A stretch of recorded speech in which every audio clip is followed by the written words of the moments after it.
Dr. Randa Tatit Manon Andini beserta para hadirin yang kami hormati. Bismillahirrahmanirrahim. Assalamualaikum warahmatullahi wabarakatuh. Waalaikumsalam warahmatullahi wabarakatuh. Innal hamdalillah nahmaduhu wa nasta'inuhu wa nastaghfiruh wa na'udzu billahi min shururi anfusina wa min sayyiati a'malina may yahdihillahu fala mudilla lahu wa may yudlil fala hadiya lahu amma ba'du. Puji syukur kepada Allah Subhanahu wa taala yang telah memberikan nikmat iman serta nikmat sehat kepada kita semuanya sehingga kita hari ini dapat menghadiri acara untuk memperingati Hari Pendidikan Nasional 2024 yang dilaksanakan oleh Lembaga Pengkajian dan Pemberdayaan Perempuan dan Anak dengan tema Peran Pendidikan Keluarga Menuju Generasi Emas. Marilah kita bersama-sama membuka acara hari ini dengan membaca Al-Basmalah bersama-sama. Bismillahirrahmanirrahim. Sebelum kita mulai acara ini, marilah kita menyanyikan lagu Indonesia Raya dan Sarsuria bersama-sama. Hadirin dimohon berdiri.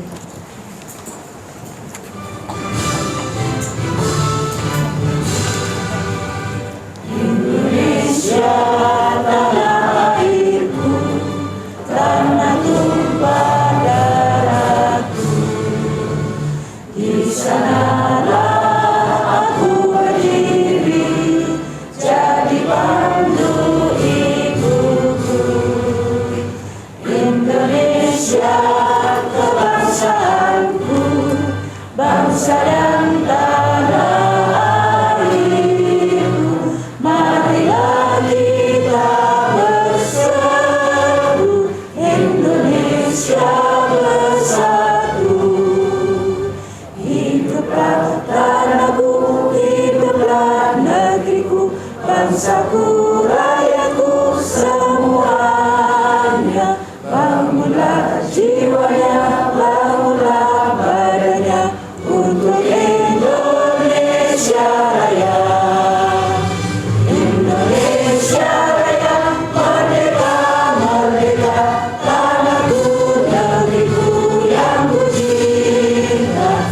Indonesia Raya, merdeka, merdeka, hiduplah Indonesia Raya. Indonesia Raya, merdeka, merdeka, tanahku, negeriku yang ku cinta. Indonesia Raya, merdeka, merdeka, hiduplah Indonesia Raya.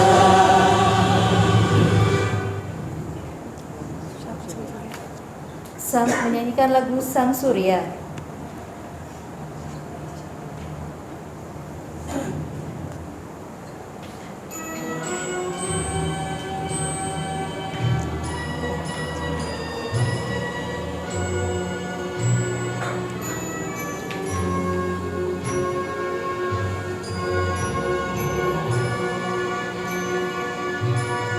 Sang Surya telah bersinar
saya bangun.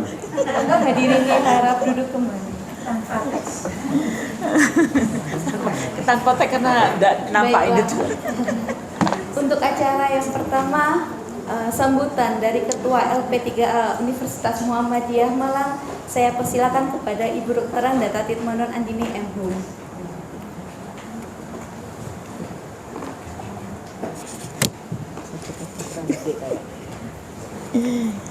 Bismillahirrahmanirrahim. Assalamualaikum warahmatullahi wabarakatuh. Waalaikumsalam warahmatullahi wabarakatuh. Bismillahirrahmanirrahim.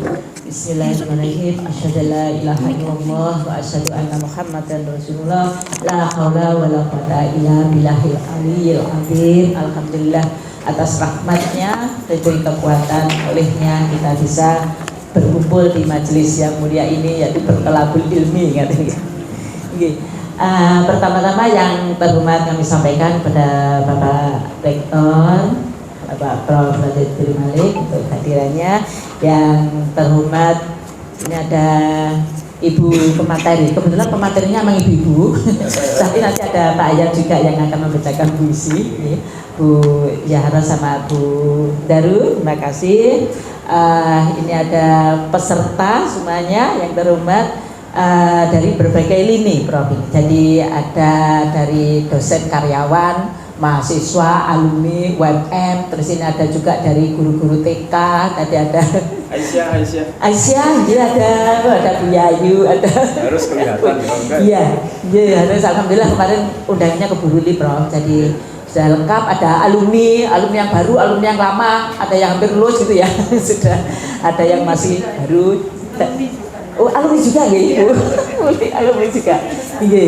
Jadi lengkapnya insya Allah ini juga para panitia tim LP3A yang kami sayangi. Jadi ini tadi pesertanya Prof.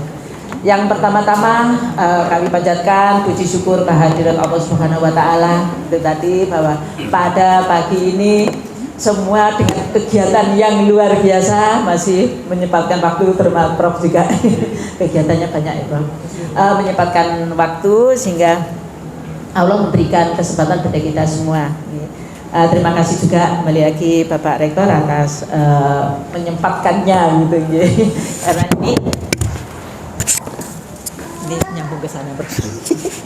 Karena ini acara luring yang pertama, karena selama ini daring Prof, selama ada COVID itu.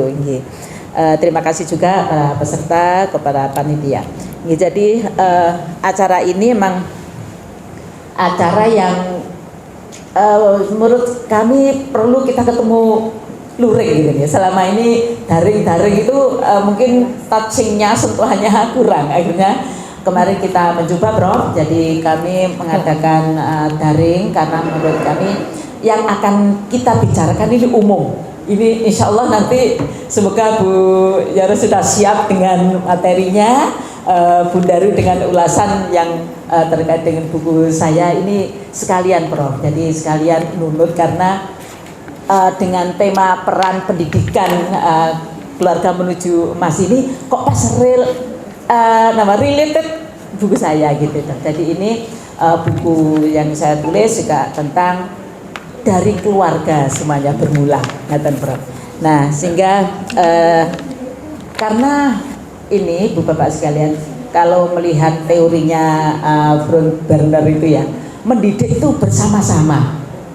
Nah, makanya kita libatkan semua Prof. Karena mendidik itu kita tidak bisa sendiri-sendiri, karena ada lingkaran yang family begitu, ada microsystem, ada meksosistem, ada ekosistem semuanya. Jadi cara mendidik, misalnya saya, ini akan berpengaruh pada anaknya orang lain. Cara orang lain mendidik juga akan berpengaruh kepada anak saya kalau mereka berinteraksi. Pramila ini Prof, kami semua mengundang di sini, baik yang sudah teman-teman lawas, teman-teman yang baru maupun yang belum, ya belum. Iya, masih rencana. Ini banyak ini ada yang sudah rencana itu. Mas Beni sudah rencana ya Mas ya. Ini perlu nanti ada kelas-kelas yang kami adakan Prof. Jadi ada nanti kelas pre-marital marriage. Jadi nanti ada kelas bagaimana biasanya alumni kita kasih bimbingan untuk itu. Sehingga ini makanya tema yang kita ambil sekarang ini kan generasi emas ya. Peran pendidikan menuju generasi emas. Bagaimana karena berlangsungnya suatu negara tergantung dari generasinya. Nah, generasi tergantung dari pendidikannya. Pendidikan paling awal adalah dalam keluarga. Ibu adalah orang tua, bapak ibu adalah guru pertama bagi anak, rumah adalah sekolah pertama bagi anak. Nah, nanti akan dikupas habis dengan oleh Bu Yaro. Mungkin itu pengantar dari sambutan dari saya bahwa kami mengharap bahwa kegiatan ini akan memberikan kontribusi sesuai dengan apa ya kontribusi dari lembaga. Kita amanah dari universitas, kita ada sekitar 40 lembaga gitu. Nanti ada lembaga LP3, ada dari Bundaru, ada kebudayaan dan ada yang lain-lain. Kita akan memberikan kontribusi kepada masyarakat bagaimana kita menyiapkan generasi kita. Ya, kalau istilah sekarang generasi emas, generasi yang berbudi luhur, generasi yang berkarakter baik, semua ini akan diawali dari keluarga. Semoga bermanfaat ya ibu-ibu semuanya, Prof. Nanti kita akan menyampaikan ini. Saya kira cukup dari saya. Mohon maaf kekurangannya, mohon maaf di tampilannya kemarin sudah digeladi begitu acara kok terus nggak nyambung kabelnya. Mohon maaf Bro. Sudah disiapkan. Terima kasih. Mohon maaf bila ada kekurangan. Sekali lagi terima kasih atas kehadirannya. Kita bertolakul ilmu bersama-sama. Bila taufiq wal hidayah. Wassalamualaikum warahmatullahi wabarakatuh. Waalaikumsalam warahmatullahi wabarakatuh. Tepuk tangannya Bapak Ibu sekalian untuk sambutan dari Ketua LP3A UMM Ibu Dr. Anda Tatit Manon Andini M. Hum. Terima kasih Bu Tatit atas sambutannya yang telah disampaikan. Selanjutnya sambutan kepada Rektor Universitas Muhammadiyah Malang Bapak Profesor Dr. Nazaruddin Malik SEMSI, saya persilahkan. Saya izin duduk aja ya. Berdiri saja, Prof. Berdiri mawon. Iya, boleh kalau berdiri. Wajib berdiri. Assalamualaikum warahmatullahi wabarakatuh. Waalaikumsalam. Alhamdulillah, la haula wala quwwata illa billah. Asyhadu an la ilaha illallah wa asyhadu anna Muhammadan abduhu wa rasuluh. La nabiyya ba'da. Amma ba'd. Bu Tatit selaku Ketua Pusat Studi Perempuan dan Anak ya? Perempuan dulu apa anak dulu? Perempuan, kajian perempuan. Kajian dan pemberdayaan, Di kajian pemberdayaan perempuan dan anak Bundaru yang setia mengawal bidang ini. Bicara Bu Zahro, siapa lagi? Prof, saya sakit dipun Kedengaran ya? Mungkin yang di sana. Saya ulang Bu Zahro, saya ulang 2 kali. Sama siapa Bu pembicaranya satunya? Bundaru, Bu Zahro. Sudah. Berdua aja. Nah, ibu-ibu yang mewakili Aisyah, Bapak Ibu dosen yang hadir pada kesempatan ini, adik-adik mahasiswa, tentu yang pertama adalah konsolidasinya adalah pasti kita akan selalu memanjatkan rasa syukur kehadirat Allah bahwa selalu diberi peluang untuk berpikir dan mengerjakan sesuatu yang banyak untuk kebaikan. Yang pertama tentu saya ucapkan selamat pada Bu Tatit atas acara peran pendidikan keluarga menuju generasi emas, sekaligus launching buku yang ditulis oleh Bu Tatit dari keluarga semua bermula, seperti lagu itu ya. keluarga gitu ya, bener ya? Ini gimana, ada yang tahu nggak lagunya itu? Ya, saya lupa itu lagunya. Tapi nada-nadanya kayaknya gitu. Ya kan? Ada lagu seperti itu. Mungkin saya yang bagian pertama itu mereview tentang kelembagaan kita di Pusat Studi Pemberdayaan Perempuan dan Anak. Kalau mau benchmarking, cari indikatornya, Bu. Hitungannya simple, itu ada berapa mahasiswa kita yang tertarik menulis dan riset terkait perempuan dan anak. Punya data nggak kita ini, grafiknya naik nggak? Lalu di kantor kita, di database komputer kita, link dengan jurnal yang membahas tentang perempuan dan anak, serta lembaga-lembaga yang bergerak di bidang itu, apakah sudah terjalin atau tidak. Jadi Bapak Ibu dan kawan-kawan semua,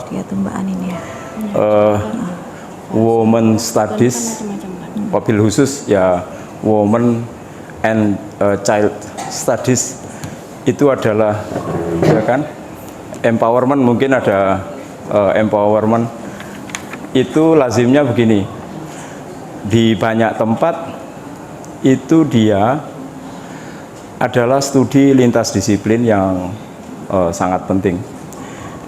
Di bidang saya, di bidang ekonomi dan manajemen, studi tentang women career, women workers, economic contribution of women, jadi bagaimana kita melihara keluarga dan anak itu sehingga nanti akan menjadi fondasi kekuatan ekonomi yang penting, yang terkait dengan studi-studi tentang budaya, fertilitas dan seterusnya. Itu menjadi hal yang sangat penting. Karena itu saya berharap yang pertama itu pusat studi kita ini lebih menonjol lagi dari sisi database-nya, database yang dimiliki tentang perempuan dan anak, tidak selalu hanya terkait dengan apa itu yang marak itu, kekerasan misalnya, trafficking, tidak selalu seperti itu. Lalu studi ini bisa membangun ekosistem studinya dengan lembaga bantuan hukum, dengan pusat studi ekonomi, psikologi, lingkungan dan seterusnya. Kalau mau bagus, UMM nanti pada saatnya, kalau bisa ditarget dong, punya program studi S2 tentang perempuan dan anak. Iya, kita nggak ngacu, nggak ngikut-ngikut, nggak pokoknya. Tapi kalau mau bangun the basicnya itu, maka kita harus punya database yang kokoh tentang gerakan perempuan, database link ya dengan gerakan perempuan, lalu database tentang jurnal, lalu database statistik tentang perempuan. Ini penting, mulai dari fertility rate dan seterusnya, around women and children, juga kid ya kan, itu. Nah, kalau kita bicara seberapa signifikan kontribusi dari upaya kita melakukan studi tentang perempuan, anak, dan bahkan infant ya, child care itu kan, itu nanti pada saat ini itu adalah keniscayaan yang harus. Karena katakanlah kalau kita punya obsesi tentang demographic booming, atau kalau ekonomi itu bahasanya itu cuma dua, bom demografi, atau yang paling lazim namanya demografi windfall ya. Jadi windfall demografi itu berarti dia bahwa suatu saat kita akan melahirkan generasi baru yang lebih unggul, dan itu tentu saja tidak hanya dari sisi physically dia tumbuh dengan sempurna. Ketika sekarang stunting itu menjadi pusat perhatian misalnya, maka physically kan itu akan terkait dengan pertumbuhan kejiwaan, pertumbuhan. Nah, maka Bapak Ibu sekalian, teman-teman sekalian, mahasiswa ini bisa mengambil bagian kecil dari studi itu. Bagaimana sudut pandang. Kalau hipotesis sudah tidak kurang-kurang lah. Kalau negara itu maju, maka konon katanya itu hipotesisnya pasti woman resilience-nya kuat. Jadi nation resilience itu depend on woman resilience. Jadi nggak bisa dipisahkan itu. Siapa yang mau studi itu boleh diuji datanya. Itu kalau pendekatannya kuantitatif ya pasti dia akan memperlihatkan grafik yang punya level signifikan. Artinya ketika perempuan ini mengalami mobilitas vertikal yang cepat, maka sebenarnya bangsa itu daya tahannya akan semakin kokoh. Jadi sama, gaduh di politik, gaduh di macam-macam itu konon tidak akan banyak pengaruhnya pada ke daya tahan ekonomi mulai dari tingkat keluarga maupun tingkat nasional. Saya dulu di tahun-tahun 90-an ketika mulai mendalami economic of labor, jadi ekonomi tentang ketenaga kerjaan, itu yang bab yang paling menarik itu dan paling sulit grafiknya itu adalah, karena ini pendekatan kuantitatif ya kalau ekonomi itu, gambarnya paling susah itu adalah tentang perempuan. Tekuannya terlalu banyak ya. Kalau laki-laki itu gambarnya gampang gitu. Kenapa? Karena ada periode di mana dia itu karena siklus hidup, karena pertumbuhan, karena menikah, karena sedang menjaga keluarga dan seterusnya, itu grafiknya itu bentuknya aneh. Maka kalau ekonomi itu kan selalu ngukurnya dari wages ya, dari apakah itu diikuti oleh perubahan gerakan upah atau enggak. Seberapa sensitif grafik itu direspon.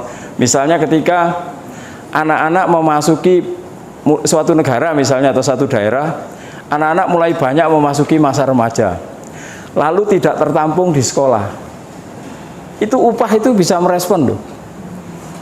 Kalau nggak percaya, upahnya itu pasti akan turun, susah untuk naik, karena mudah memperoleh tenaga kerja murah, dipekerjakan di pabrik, dipekerjakan di rumah tangga dan seterusnya. Itu yang Pak Nazar pikirkan tentang pusat studi kita ini. Ada suatu tempat yang bagus, ya ruangannya seginilah, itu ada database, adik-adik bisa belajar literatur tentang perempuan, dan itu kita bangun dulu sebelum kita punya S2. Kalau bisa S2-nya keluar dulu juga tidak apa-apa. Ada berapa banyak mahasiswa yang mulai minat melakukan riset tentang women's worker, pekerja perempuan anak. Kan saya dulu pernah ketika di World Bank itu salah satu bidang yang saya gawangi ketika menjadi research fellow di World Bank itu adalah terkait dengan women migration, yang kemudian nanti dicari setting oleh Bank Dunia ketika diluncurkan pembangunan infrastruktur misalnya dalam bentuk soft loan, pembangunan jangka panjang, hutangnya lunak gitu misalnya, untuk membangun infrastruktur di wilayah yang tadi banyak mengalami kasus perempuan tadi itu, yang harus bekerja di usia dini dan seterusnya itu. Riset-riset kita itu selalu membuktikan high responsif dari tingkat upah pada perubahan mobilitas perempuan itu. Berarti kan bangsa ini kan punya kekuatan yang harus digali di satu sisi, tetapi juga harus punya policy khusus bagaimana caranya mendesain kebijakan pembangunan. Nah ini politik, ekonomi, banyak hal terkait undang-undang tentang perempuan, termasuk ketika kita membahas misalnya tentang undang-undang cipta kerja misalnya. So, kenapa bapak-bapak ini? Nah, Aisyah ini punya peranan penting juga untuk ya mengakses pada tempatnya Bu Tati dan Bindaru dan kawan-kawan ini menjadi tempat yang nyaman juga untuk belajar dan membaca. Dengan ini ya, Karena tambah yang kuat. gerakan aksi itu bisa dari Palestina dan Indonesia gerakan aksi pada diminta ngomong Palestina padahal ya itu ada UMM galang dana aja sama diskusi kira-kira gitu ya, nanti kalau mau long march boleh lah, saya agak anu juga itu. Nah tapi bahwa in the whole perspective woman and child studies itu memang kayaknya kita harus lakukan. Siapa sih yang mau? Ini harus benar-benar dibuat interdisiplin, punya ya tempatnya bukan itu ada laboratoriumnya. Siap. Buku-buku di perpustakaan itu tentang perempuan bila perlu ada women's library corner kan gitu kan. Dan yang penting database bisa beli karena nanti ilmunya itu untuk membuat policy design itu selalu akan menggunakan data analitik. Kalau nggak percaya tuh teman-teman generasi barunya UMM yang baru direkrut itu sangat rendah subjektivitas untuk rekrutmennya karena kita datangkan saja berdasarkan kebutuhan hasil dari data analitik yang kita buat. Ya ada lah yang titip-titip gitu ya, tapi tidak parsialnya kan, itu tidak sangat signifikan. Tapi menurut saya bahwa data kuantitatif maupun kualitatif ini harus menjadi kunci dari pusat studi kita yang kita banggakan ini. Nah mudah-mudahan saya harus pengennya bicara banyak tapi ya nanti pembicaranya kan kebagian. Pokoknya cita-cita pertama itu ini cita-cita rektor atau cita-cita Bu Rati sama Bu Daru saya nggak tahu. Saya tahu Bu Zahro. Yang penting atau Bu Komunikasi Bu Frida. Yang penting saya kepingin kita punya S2 bidang perempuan dan anak antar disiplin. Karena kita punya potensi bidang hukum, teknologi, bidang ekonomi, manajemen, psikologi, menjadi sebuah ekosistem studi tentang perempuan yang menonjol. Nggak usah tiru-tiru wes lah, tak dampingi nanti. Yang penting ya bisa kurikulum, bisa kita bring database-nya ke World Bank, kalau Bapak Ibu masuk ke World Bank report itu akan mudah sekali menemukan bagaimana peta perubahan perempuan dan anak di banyak negara. Nah kalau di Indonesia tentu kita spesifik menghadapi persiapan menuju 2045 itu. Semoga langkah kita hari ini diberi ridho oleh Allah sehingga menjadi energi dan inspirasi baru untuk kita semua agar tidak kenal lelah melakukan hal-hal baru yang signifikan. Nah tugas saya sebenarnya sebagai rektor itu bukan rektornya yang berhasil itu ya. Jadi tugasnya itu bagaimana semakin banyak enggak saya bisa mengantarkan sesuatu yang muncul dan baik di universitas ini.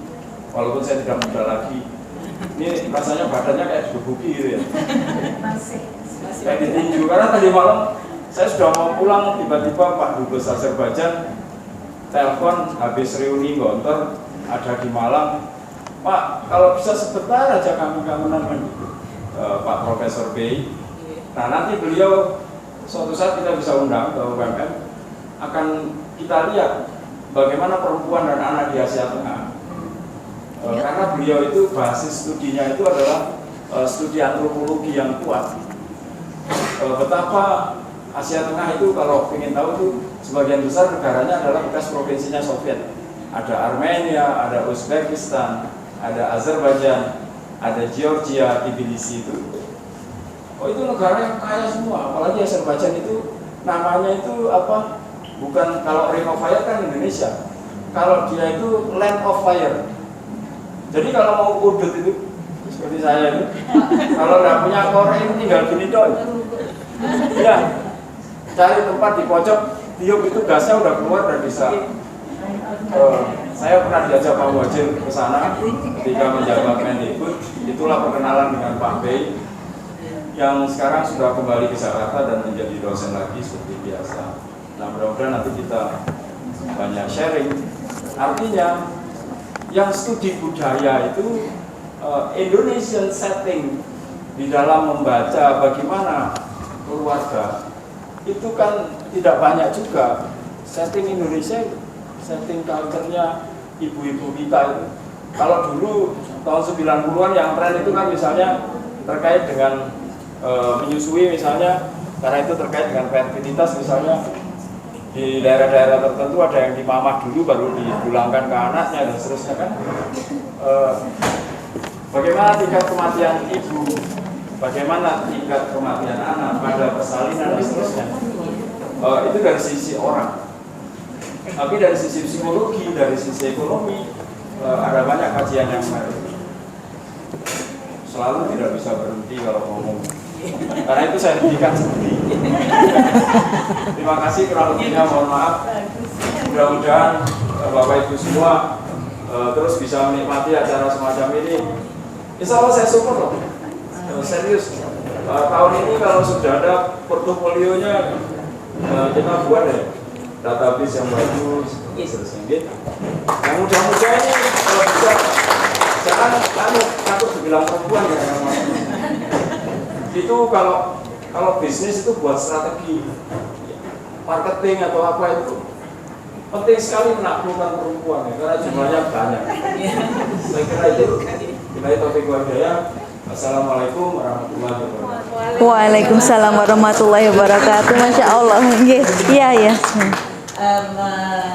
Nyambut tadi link itu tadi Bapak Rektor yang disampaikan di sini bahwa kami sudah membuat link kita aplikasi kita juduli Equality Desk. Nanti di situ ada mahasiswa bisa klik langsung jurnal-jurnal tentang perempuan, klik nanti bisa buku-buku yang terbaru, klik ada satunya itu curhat. Jadi nanti insya Allah iya nanti akan kita tidak lanjuti. Insya Allah sudah 85-90%. Jadi nanti sudah kita sudah ada kita sendiri Equality Desk. Tapi memang belum kami launching, rencananya nanti kami launching sekalian dengan TOT SAPA, Sahabat LP3A, yang kemarin angkatan pertama kita sampai 187 mahasiswa, angkatan kedua 167, terus kemarin COVID itu hanya 67. Ada sosmednya nah, sih ini sudah LP3A. rekrutmen Alamat-alamatnya sebagai panjang tahanan kami semua. Kita teliti tentang ketahanan keluarga, tentang kekerasan dalam rumah tangga, seksual, kita kasih ke narkoba. Nanti kita mengundang dari Polsek, dari BNN, informasi sekian. Tapi belum atur karena memang belum kami. Berarti tugas kita ini kan mempromotnya ya. Itu yang penting mempromot supaya digunakan. Supaya artinya kita harus punya grafik karya ilmiah mahasiswa baik dalam pengabdian masyarakat maupun riset termasuk dosen yang fokusnya adalah membahas tentang perempuan. Contohnya misalnya bahasa Inggris itu. Bahasa Inggris itu anak-anak di Indonesia ini gimana sistem dan environment supaya dia mudah berbahasa Inggris. Apakah karena telah terjadi transformasi teknologi itu membuat dia enak. Lalu bahasa Indonesia itu cara bertutur di rumah itu bisa nggak dia punya impact pada cara dia bertutur? Karena ada 3 hal ini ilmu saya di manajemen ya. Itu ada 3 hal di Indonesia itu yang repot sebenarnya untuk the quality of woman practice itu ada 3 hal. Kemampuan berpikir strategisnya lama. Ini pasti ada pengaruh dari keluarga. kemampuan berpikir taktisnya kurang, kemampuan berpikir operasionalnya kurang. Padahal kalau mau punya banyak kader-kader yang unggul, maka kita harus melatih mereka 3 hal ini. Jadi strategis, taktis, dan operasional. Karena apa? Di situ dibaliknya ada dorongan untuk berani mengambil resiko. Nah, ini impian saya itu generasi muda UMM itu punya daya. Jadi orang nggak perlu pintar-pintar banget mas sekolah itu. Yang penting itu 3 itu. Anasar juga nggak jelas sekolahnya. Karena lupa nggak ikut perintis itu dulu ya. Terus ditanya ada saya, kamu ini nggak daftar? Emang kapan daftarnya? Saya kan ini. Akhirnya saya diambil mas saya di program saya, ini masuk nih D3. Nah baru habis itu enak juga ya sekolah gini kan, habis itu bisa transfer ke S1 di Widyagama. Habis itu keranjingan juga sih belajar itu kan. Artinya kita tidak tahu apa itu, tetapi Bapak Ibu sekalian, mari kita cari, mari kita buat bentuk effort yang kuat bahwa kita secara praktis harus hebat, taktis harus hebat, secara strategis harus hebat, dan operasional harus hebat. Nah tadi kalau mau wujudkan studinya kita tadi itu harus ada penjaga tim yang kuat di 3 harus. Gak usah takut-takut, berani aja. Kalau nggak berani nanti susah-susah gampang. Sekarang kan boleh, telepon saya boleh, nggak apa-apa. Karena saat ini enaknya gimana ya? Saya kira itu sih. Mudah-mudahan ini saya benar-benar ingin menyemangati sampai lahir S2-nya nanti. Terima kasih, Bro. Bila perlu ada S3-nya yang interdisiplin yang bagus ya terkait dengan ya boleh lah tola-tola itu, tapi itu hanya referensi lah. Siap, Bro. Terima kasih. Mohon maaf, saya potong. Terima kasih sekali lagi tepuk tangannya Bapak Ibu sekalian untuk sambutan dari Bapak Rektor Universitas Muhammadiyah Malang. Sangat insightful sekali dan juga memantik semangat Bapak Ibu dosen dan juga para mahasiswa yang hadir di sini. Semoga menjadi semangat begitu untuk terus memberdayakan perempuan, terutama bagi yang perempuan itu sendiri gitu ya. Baik, acara selanjutnya kami mohon waktunya sebentar untuk bisa foto bersama Pak Rektor gitu. Sudah dibuka kan? Oh iya, bentar. Bapak Ibu sekalian, teman-teman semuanya, para mahasiswa yang hadir di tempat ini, marilah acara ini agar berjalan dengan baik. Kita buka dengan sama-sama membaca basmalah. Bismillahirrahmanirrahim. Baik, ya. Terima kasih sekali lagi tepuk tangannya Bapak Ibu sekalian untuk telah membuka acara pagi hari ini.